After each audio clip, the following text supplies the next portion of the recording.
But shifting focus away from the market and financials as such and talking about the infrastructure, we have Mr. Nalin Gupta, the MD at J Kumar Infrastructure, joining us on the show right now. Nalin, hi, good to be speaking with you. Anisha this side. Wanted to begin by asking you, overall this year has been very fantastic for you with respect to the order inflow that you saw in FY24, almost 12,000 odd crores. Your order book has burgeoned to the level of around 25,000 odd crores. But what's the pipeline looking like right now? If I had to ask you in FY25, what would be the order inflow target? What is the number that you would want to tell your investors?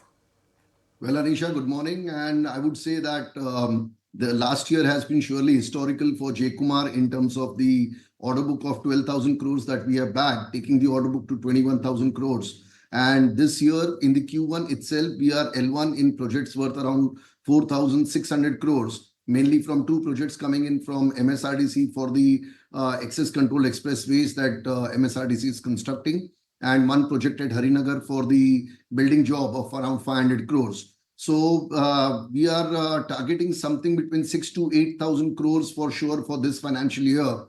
And we intend to keep our order book to around 22,000 crore for the coming FY25 March. 1,000 crore worth of order book by the end of the year, targeting 6 to 8,000 crore worth of order inflow. But Nalin, how big a overhang is the local election in the sense of state elections which is coming up? Because part of your orders are largely concentrated in Maharashtra. Is that something which becomes a bit of an overhang?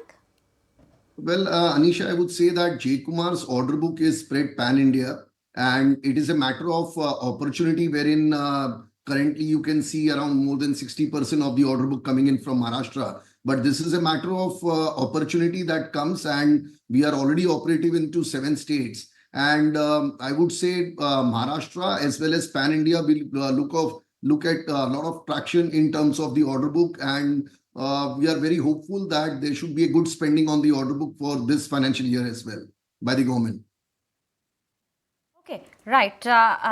Good afternoon, sir. This is Vinny joining in the conversation as well, Mr. Gupta. You know, what I also want to know is in terms of when you're looking at it, your sales growth, right? FY24 has been a fabulous year in terms of the order pipeline. But in terms of growth in the last 3 years, we're seeing a bit of a decline. What should one be expecting for FY25 from the company in terms of the revenue growth that you are looking to target now? Well, Vinny, I would say that we are already growing at a pace of around 15 to 16% on a year-on-year basis. And for the current year also, we expect around 15 to 20% growth in the revenue, taking our order book, taking our revenue to around 5,500 to 5,700 crores approximately. And though we will come to know the numbers based on the Q2 results once we are there, because the new projects would start contributing Q2 onwards, and major contribution will come from the next financial year. So I would say there is, of course, not a decline in terms of the order book or the top line. And I'm very sure that with the amount of spending that the government is looking into, even last financial year, last budget also, if we see, there was a huge investment in terms of the capex that the government has infused into infrastructure segment. And even this financial year, the budget should be really good and focused towards the infra spending is what is my feeling. So the revenues has been growing at 15 to 17%. And this year, 15 to 20% is what we are expecting in terms of the top line. 15 to 20% in terms of the top line is what you're expecting for FY25. Also, you know, previously you had given a comment in terms of the EBITDA margin. You were talking about a range that you want to look at is around 15 to 16% in FY25. Does that still hold, or, you know, do you expect better margin is what we could watch out for? Well, I would say that the EBITDA margin made by J Kumar to the tune of around 14.5%, between 14-15 is what we have been doing in the past years. And that itself is a good EBITDA margin, I would say, in the industry of infrastructure. But yes, as you have rightly said, we are thriving our best efforts to see that we get this infrastructure, this EBITDA margins in the tune of 15 to 16% in the coming 6 to 8 quarters. And we are with the optimization, of course, with the order size of order book and the geographical benefits that we have backed these orders, we are confident that we should be able to improve our EBITDA margins by some basis points again. So that's good to hear. But Nalin, we were just speaking with SNS of L&T a few days ago, and he was highlighting how labor has become a big challenge and something which is beyond the control of you, him, or anyone for that matter. That's the weather, right? The heat wave has been very bad. Now there's just that heavy rainfall which is happening. In terms of the execution, how difficult it is for you to manage manpower in midst of entire these weather issues coming up?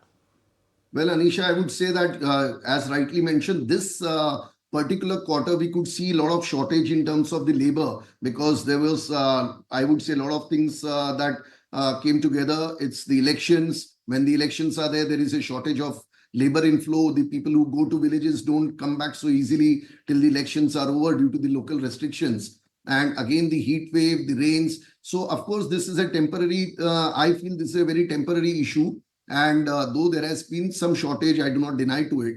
But with the only solution I would say to infrastructure to gain this momentum that's required is to go into more and more of mechanical methods of execution, wherein with the dependency on labor can be reduced by like technologies like making precast elements more and more, wherein the labor requirement can be dropped. Again, the formwork that has been used is of larger panel sizes, automated formworks. So the labor requirement again decreases to some extent.